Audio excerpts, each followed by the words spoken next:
Hello my beautiful souls, welcome to my YouTube channel guys. कैसे हैं आप सभी लोग? आई होप आप सभी लोग बहुत अच्छे हैं। अगर आप मेरे चैनल पर आएँ तो रिक्वेस्ट करूंगी कि सब्सक्राइब करें मेरे चैनल को। आज का जो टॉपिक रहने वाला है वो ये है गाइस कि आपके जो भी पर्सन हैं वो आपसे अभी क्या चाहते हैं, यानी उनकी चाहत आपसे क्या है। Let's see.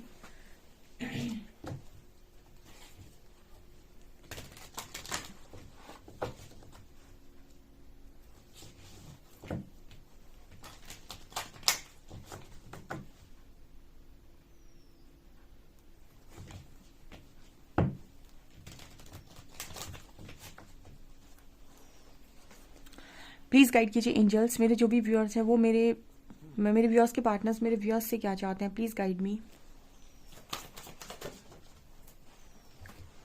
वाओ।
सो आपके जो पर्सन है वो आपसे क्या चाहते हैं फिलहाल? तो ना, ये पर्सन ये चाहते हैं कि आप बाउंड्रीज तोड़ दें, जो भी आपने इस पर्सन से बाउंड्रीज सेट कर ली हैं।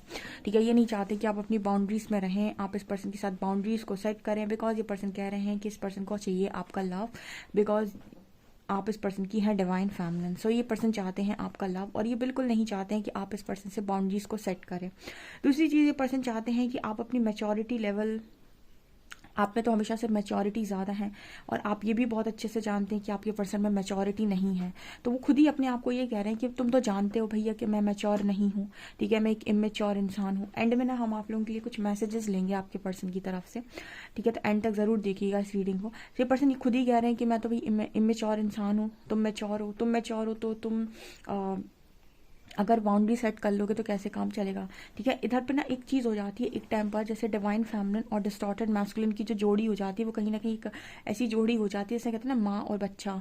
ठीक है, कुछ उस तरीके की जोड़ी हो जाती है, क्योंकि यहाँ पर क्या होता है ना कि आप तो बहुत ही ज़्यादा मैच्योर हैं और आप बहुत सारी चीज़ों को जान भी गए हैं, लेकिन वो इंसान आज भी उतना ही इमेच्योर है या फिर उस लेवल से चीज़ों को नहीं जान पाया है।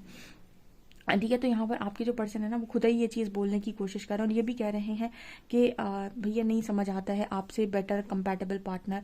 ठीक है, तो आप लव की बाउंड्रीज को सेट ना करें, यानी आप मतलब ऐसा ना करें कि आप बिल्कुल इस पर्सन को ना वो एनर्जी देना बंद कर दें, या फिर लव देना बेसिकली एनर्जी देना ही है, कि बातचीत बंद नहीं होनी चाहिए। और ये हम कहते हैं डीएफ से हमेशा ही कि आपको अगर आपके काउंटर पार्ट बहुत ज़्यादा परेशान करते हैं, मैं कोई गलत लैंग्वेज यूज़ नहीं करती, क्योंकि बहुत सारे लोग ऐसा बोलते हैं कि अगर आप उन्हें पाना चाहते हैं तो आप उन्हें ना दें बिल्कुल एनर्जी।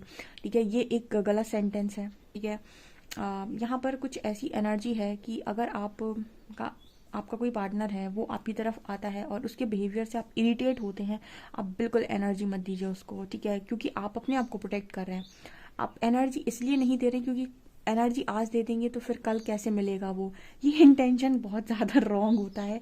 जो लोग भी इस इंटेंशन के साथ काम करते हैं ना, आपकी इंटेंशंस को डिवाइन जज कर रहे होते हैं। ठीक है, कहीं ना कहीं अगर उन्होंने आपको नो कांटेक्ट में डाला है तो इंटेंशंस ये होने चाहिए कि मैं नो कांटेक्ट में रहूँगा या रहूँगी, तुम अपने ग्रोथ पर ध्यान दो, तुम अपने कॉन्शियसनेस को बढ़ाओ। ठीक है, और अगर तुम मुझे इरिटेट करोगे, मुझे बहुत ही ज़्यादा परेशान करोगे, तो फिर ठीक है बाउंड्रीज के साथ भी रहो। तो ये वाली एनर्जी है, मतलब आपकी जो पर्सन है ना वो आपके साथ बाउंड्रीज बर्दाश्त नहीं कर सकते, ये यहाँ पर मैसेज है। दूसरा कार्ड है यहाँ पर रेनबो रिवाइवर का एंड गार्डन का। तो कहीं ना कहीं कुछ ऐसा भी कहा जा रहा है कि आप बड़े खुशनुमा इस पर्सन को नज़र आ रहे हैं। ठीक है, आप अपनी लाइफ में एंजॉय कर रहे हैं, यही तो ना इस पर्सन को मतलब समझ नहीं आता है कि ये कैसे पॉसिबल है, जहाँ पर ये पर्सन ज़बरदस्त इंजॉय करते हुए दिखाई देते हैं। अगर आप इंजॉय करते हुए दिखाई दो तो इस पर्सन का तो दिमाग ही ख़राब हो जाएगा। तो ये पर्सन ये कह रहे हैं कि आप इंजॉय कर रहे हैं, अच्छी बात है। तो अगर आप इंजॉय कर रहे हैं तो फिर आप इस पर्सन से बाउंड्रीज़ को क्यों सेट किए हुए हैं? जैसे पहले जब भी आपने इस पर्सन को कभी पहले पास्ट में ब्लॉक मारा होगा तो आपने गुस्से में ब्लॉक मारा होगा, ठीक है। लेकिन आप अपनी लाइफ में भी उतने ही सैड स्टेटस लगाना, या फिर हो सकता है कि आप भी दुखी हो। लेकिन अब जो आप इस पर्सन से बाउंड्री बनाकर बैठे हो, वहाँ पर आप भी इस पर्सन की तरह ही बड़े खुश दिखाई दे रहे हो इनको, ठीक है। तो ये पर्सन को समझ में नहीं आ रहा है कि आप बाउंड्रीज भी सेट किए और खुश भी हो। तो कहीं ना कहीं ऐसा तो नहीं कि आप कहीं और चले गए हैं या फिर कोई किसी और में इंटरेस्ट आ गया है आपको। तो ये चीज़ इस पर्सन को ना बड़ा मतलब परेशान कर देती है। ये चीज़ इस पर्सन को समझ में नहीं आती है। वो चीज़ मुझे यहाँ पर दिखाई दे रही है कि आपको बड़े खुश देख रहे हैं और ये देख रहे हैं कि आप बाउंड्रीज बनाकर बड़े खुश हो। तो इसका रीज़न क्या है, ठीक है। और कहीं ना कहीं जिस लव पर इस पर्सन का पूरा 100% कब्जा था, वो लव कहीं और तो आपने शेयर नहीं कर दिया है। कुछ ऐसी भी एनर्जी है आपके पार्टनर की, ठीक है। सो वो जेलसी वाली एनर्जी यहाँ पर 100% नज़र आ रही है। और देखते हैं हम।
ओके, सो यहाँ पर क्या नज़र आ रहा है, देखिए आपके पर्सन ऐसे कह रहे हैं कि आपने इस पर्सन को कोई भी गाइडेंस देना, कोई भी सलाह देना भी बिल्कुल बंद कर दिया है। आप ऐसा क्यों कर रहे हैं? आप इस पर्सन को सलाह देना क्यों बंद कर रहे हैं? ये पर्सन कहीं ना कहीं कुछ ऐसा बोलना चाहते हैं कि आप इस पर्सन को सलाह देना बंद ना करें, बिकॉज इस पर्सन को आपकी गाइडेंस की बहुत ज़्यादा नीड है और आप एकदम स्पिरिचुअल गुरु की तरह इस पर्सन को हमेशा गाइडेंस देते हुए आए हो। तो आप अपनी गाइडेंस देना बंद ना करें, आप अपनी सलाह देना बंद ना करें, आप जो समझाते हो वो समझाना बंद ना करें इस पर्सन को। दूसरी चीज़, ये पर्सन ये बोल रहे हैं कि आपके अंदर तो अपार प्रेम रिसेप्टिविटी का कार्ड है, ठीक है। एंड आपने ना हमेशा ऐसा भी रहा है आपके केस में इस पर्सन के साथ कि आपने ज़्यादा कर दिया और इस पर्सन से आपने कहा भी नहीं कि तुम कुछ कर दो, ठीक है। तो जैसे ये पर्सन ये कह रहे हैं कि पहले तो आप बहुत आसानी से कॉम्प्रोमाइज़ करते थे मेरे साथ किसी भी चीज़ में। मैं ये चाहता हूँ तो आपने कॉम्प्रोमाइज़ कर लिया, मैं ऐसा चाहता हूँ तो आपने कॉम्प्रोमाइज़ कर लिया, मैं ऐसा चाहती हूँ तो भी कॉम्प्रोमाइज़ कर लिया। बट अब तो आपने कॉम्प्रोमाइज़ ही करना बंद कर दिया। जैसे लग रहा है कि अब तो आप जैसे सब कुछ होते हुए भी बांटना नहीं चाहते। पहले आपके पास बहुत ज़्यादा चीज़ें नहीं थी, फिर भी आप हर चीज़ में एडजस्ट करने के लिए तैयार थे, हर चीज़ को कॉम्प्रोमाइज़ करने के लिए तक तैयार थे। एडजस्टमेंट में डिफरेंस है और कॉम्प्रोमाइज़ में डिफरेंस है, ठीक है। आपने इस पर्सन की चीज़ों को कॉम्प्रोमाइज़ तक कर लिया। एडजस्ट करना एक डिफरेंट चीज़ होती है, जहाँ पर कुछ चीज़ आपको पसंद नहीं आ रही लेकिन फिर भी आपने एडजस्ट कर लिया। कॉम्प्रोमाइज़ का मतलब होता है कि दोनों में से किसी एक को चुनना पड़े और आपने इस पर्सन के हिसाब से चीज़ों को चुना, उसको कहते हैं कॉम्प्रोमाइज़, ठीक है। तो आपने इस पर्सन के साथ लिटरली कॉम्प्रोमाइज़ किया है एंड अब ये एनर्जी है आपकी, आप इस पर्सन के साथ कॉम्प्रोमाइज़ के लिए रेडी नहीं है और उल्टा आप ही रिसेप्टिव मोड पर हैं। अब आप चीज़ों को खींच रहे हो, ठीक है। पहले क्या हो रहा था ना, इंसान को पता नहीं होता बट ऐसा है गाइस कि जब आपकी एनर्जी होती है ना, मान लीजिए आपके पास 100% आपकी बैटरी चार्ज है, ठीक है। अब क्या हुआ, कोई इंसान आपकी तरफ आया, उसके बाद आपने क्या किया, उस इंसान को ना अपनी एनर्जी, बहुत दिल से आप उस चीज़ उसके लिए काम कर रहे हो, तो क्या उसको बोलते हैं कि एनर्जी ट्रांसफ़र कर दी आपने।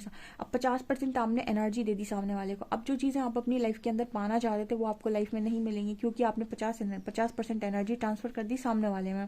ठीक है, तो आपका जो एनर्जी लेवल है वो गिर गया। अब एनर्जी लेवल आपका कम हो गया, तो आप जो लाइफ में चीज़ों को अट्रैक्ट करना चाहते हो ना, वो इतनी आसानी से आपकी लाइफ में नहीं आएंगी। अब सामने वाला भी अपनी 100% बैटरी के साथ आपके पास आया था, उससे आपने 50 और दे दी, उसके पास 150 हो गई, उसकी लाइफ का ग्राफ ऊपर की तरफ जाएगा, उसकी लाइफ में बहुत तेज़ी से चीज़ें अट्रैक्ट होंगी।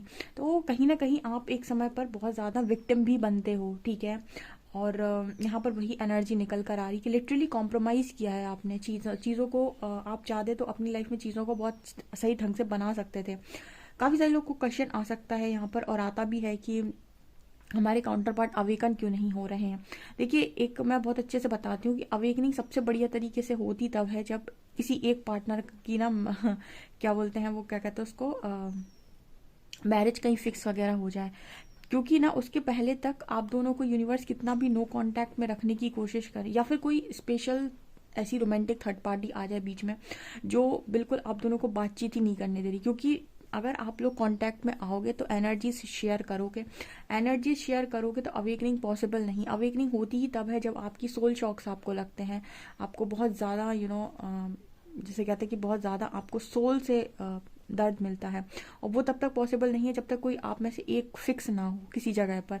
ठीक है, तो और जब तक आपको अवेकनिंग आएगी नहीं तब तक यही चीज़ें चलती रहेंगी कि एक देता जाएगा और दूसरा खींचता जाएगा। ठीक है, और एक को समझ में नहीं आएगा कि ये हो क्या रहा है। ठीक है, और उसको एक टाइम पर इरिटेशन फील होने लगेगी, और दूसरा वाला ना एक टाइम पर बहुत ज़्यादा ईगो में चला जाएगा। तो ये चीज़ें यहाँ पर होती हैं। तो यूनिवर्स को मजबूरन फिर यहाँ पर कुछ ऐसा स्ट्रॉन्ग डालना पड़ता है जो आप दोनों को आपके लेसन्स सीखने पर मजबूर कर दे। ठीक है, आपके भी लेसन्स बनते हैं बहुत सारे और उनके भी बनते हैं, और दोनों को ही सीखने पड़ते हैं। तो कहीं ना कहीं वही चीज़ है कि आप चाहते तो हो कि आपका पार्टनर सुधरे, लेकिन आप उसको वो स्पेस देते नहीं हो। वो जब भी आएगा आप उसको वो जो भी चीज़ें आपसे मांग रहा होगा आप उसको वो चीज़ें दे देते हैं, और उसके बाद वो फिर वैसे ही हो जाता है जैसा वो था। उसको फिर से कुछ समझ में नहीं आएगा, क्योंकि देखिए आप तो थर्ड पार्टी में जाते नहीं, तो आप तो उसे सोल शॉक देने से रहे। अब आप जो उसे देते हो, अगर आप वो भी उसे देते जाओगे तो उसे आपकी चीज़ें और कीमत कभी नहीं आनी समझ में। ठीक है, तो उसकी वजह से आपको ही कुछ समय के लिए डिस्टेंस बनाना होता है, अपने दिल पर पत्थर रख के। ठीक है, और जब ये पत्थर आप अपनी मर्जी से नहीं रख पाते हैं तो फिर यूनिवर्स मजबूरन आपके दिल पे वो पत्थर उठाकर रख देते हैं। ये चीज़ यहाँ पर नज़र आ रही है। ओके, यहाँ पर कार्ड आ रहा है बियॉन्ड इल्यूजन, यहाँ पर कार्ड है मोरालिटी का। ठीक है ना, तो यहाँ पर वही एनर्जी निकल कर आ रही है कि आपके पर्सन जो हैं वो, यहाँ पर एक बटरफ्लाई दिखाई दे रही है।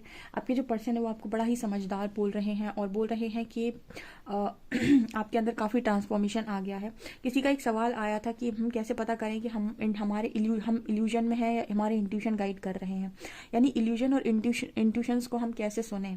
ठीक है, पता कैसे करें, इनमें डिफरेंस क्या है। देखिए, इल्यूजन जो है ना वो आपको भ्रमित करता है। ठीक है, कैसे, और इंट्यूशन आपको सही गाइड करते हैं। देखिए, इंट्यूशन एक तरीके का रिस्क होता है आपकी लाइफ के अंदर। जैसे मान लीजिए कई बार आप जब सिक्का उछालते हैं हेड्स और टेल्स के बीच में, ठीक है, आप कोई चीज़ पाना चाहते हैं, लेकिन किसी एक चीज़ पर ना आपका थोड़ा ज़्यादा मन होता है, तो आपके मन में होता है कि प्लीज़ हेड्स आ जाए, प्लीज़ हेड्स आ जाए। ठीक है, या फिर प्लीज़ टेल्स आ जाए, प्लीज़ टेल्स आ जाए। उसी तरीके से ना इल्यूजन एक तरीके का भ्रम होता है जिसमें आप चाहते हैं कि काश ये हो जाए, काश ये हो जाए। और इंट्यूशंस एक रियलिटी होती है। हो सकता है जो आप चाह रहे हो उसके विपरीत भी हो, लेकिन वो नहीं सुनोगे आप मन की सुनोगे। मन में इल्यूजन होता है, मन में ही आपका सबसे ज़्यादा, क्योंकि मन अपनी मर्जी का, जैसे मन किसी चीज़ को चाहता है, ठीक है, तो वो उसके अगेंस्ट कुछ नहीं सुनना चाहता। वो बस ये सुनना चाहता है कि तुम उससे ये कह दो कि ये चीज़ तुम्हारी हो जाएगी 100% तरीके से। ठीक है, अब यहीं पर अगर आप इंट्यूशन की बात करें तो वो आपको चिल्ला चिल्ला के किसी और डायरेक्शन में बढ़ने के लिए बोल रहा होगा, लेकिन वहाँ पर ना आपको एक ऐसी फीलिंग आएगी कि ये कंफर्ट जोन के बाहर की बात कर रहा है इंट्यूशन।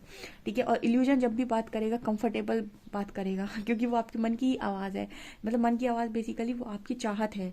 ठीक है, सो वो एक इल्यूजन है, वो आपको कंफर्टेबल लाइफ की तरफ ही धक्का मारता है। और इंट्यूशन आपको हमेशा कंफर्ट जोन से बाहर निकालने की बात करती है, क्योंकि इंट्यूशन आपको राइट पाथ देते हैं, तो वो आपके कंफर्ट जोन में भी हो सकता है, कंफर्ट जोन के बाहर भी हो सकता है। ठीक है, दूसरा आप ऐसे भी सोच सकते हैं कि जब भी आप कोई काम करने जा रहे हैं, आपको ऐसा नहीं समझ में आ रही कि मुझे क्या करना है, रात में सोइए, सोने से पहले आप यूनिवर्स को बोलिए कि प्लीज़ यूनिवर्स, किसी भी तरीके से आप मुझे गाइड, जो भी एनर्जीज मेरे साथ में हैं, स्ट्रांगली कनेक्टेड हैं, जो भी एनर्जी के रूप में मेरे साथ स्ट्रांगली कनेक्टेड है, उनसे मैं रिक्वेस्ट करता हूँ या करती हूँ कि वो मुझे सही पाथ दें, मुझे क्या करना चाहिए, मुझे किसी भी तरीके से कोई साइन दें, किसी तरीके की गाइडेंस दें और मुझे बताएं कि क्या मेरे लिए सही है। और ऐसा बोलकर आप सो जाइए, ठीक है। आप ये देखेंगे 2-3 दिन के अंदर कोई मूवी आपके सामने ऐसी आ जाएगी जिसमें आपका आंसर होगा। अब भले ही आप उस चीज़ को इग्नोर कर दें, वो आपकी चॉइस है। कोई ऐसा सीन आप देख लेंगे, कोई ऐसी रील आप हो सकता है देख लें, कोई स्टेटस आप ऐसा पढ़ सकते हैं आप, या फिर कोई ड्रीम आप ऐसा देख सकते हैं जिसमें आपका आंसर छुपा होगा। तो उसके बाद ना आपको अवेयरनेस रखनी होती कि आपके आसपास क्या हो सकता है, कोई चलते चलते कुछ बोल कर निकल गया, उस बात में आपका आंसर हो सकता है और बाद में आप ऐसा बोलेंगे कि यही तो मैंने अभी हाल सवाल किया था। तो आपको आंसर मिलता है, प्रकृति आपको आंसर देती है, बस इल्यूजन अपने मन की करना चाहता है और इंट्यूशन आपको राइट पाथ पर रखता है। ये डिफरेंस है, ठीक है। तो इंट्यूशन आपके कंफर्ट जोन के बाहर की बात भी हो सकती है। ओके ये चीज़ें हैं। दूसरा यहाँ पर कार्ड आ रहा है एक्सपीरियंसिंग का एंड मोमेंट टू मोमेंट का। सो आपके पर्सन ये कह रहे हैं कि आपने इस पर्सन को ना बहुत हद तक चेंज कर दिया है। पहले ये पर्सन बिल्कुल सोच समझ कर काम नहीं करते थे, लेकिन आपके साथ साथ रहकर ये पर्सन इतने एक्सपीरियंस हो गए कि आप ये बहुत संभल कर काम करने लगे हैं। तो पर्सन ये कह रहे हैं कि आप अपनी समझदारी इस पर्सन से ना, मतलब जैसे आप समझदारी के साथ इस पर्सन को समझाते हो, गाइडेंस देते हो, ये सब काम आप बंद ना करें, ठीक है। और ऐसा ना करें कि आप अपनी ही लाइफ में अपने लिए इतना बिजी हो जाएं कि आप बिल्कुल ही इस पर्सन पर ध्यान ना दें। पहले आप इस पर्सन के लिए कितना करते थे, कितना कॉम्प्रोमाइज़ करते थे, कितनी सारी चीज़ें करते थे, अब आपने वो सब क्यों बंद कर दिया, वो खाना पानी आपने बंद क्यों कर दिया। तो ये सारी चीज़ें पर्सन आपसे दोबारा चाहते हैं। अब आप मुझे कमेंट सेक्शन में बताइए कि क्या आप ये सब चीज़ें इस पर्सन को देना चाहते हैं, ठीक है। अगर आप देना चाहते हैं तो कमेंट सेक्शन में ज़रूर बताइएगा। वीडियो पसंद आए तो please like this video, subscribe my channel. Thank you guys.